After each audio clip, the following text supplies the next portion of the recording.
Sinimulan na ng gobyerno ang proyektong bubuhay daw sa Ilog Pasig para makatulong sa ekonomiya, sa transportasyon at turismo. We do not want a river that is instantly made picturesque by coats of paint. We want a river whose transformation sinks to its very bottom. It will be a people-centered and community-driven development with ideas crowdsourced from experts and carried out with political will. Kahapon po pinangunahan ng Pangulo ang pagpapasinaya sa 500 metrong showcase area ng Pasig River Urban Development Project.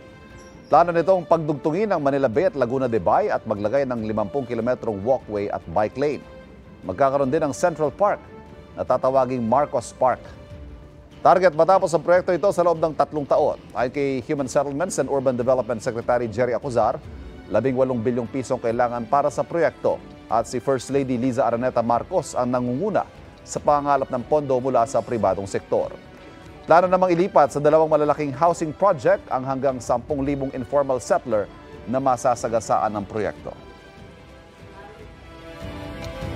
Kapuso, para laging una ka sa mga balita, bisitahin at mag-subscribe sa GMA Integrated News sa YouTube. Sa mga kapuso abroad, samahan nyo kami sa GMA Pinoy TV at sa www.gmanews.tv.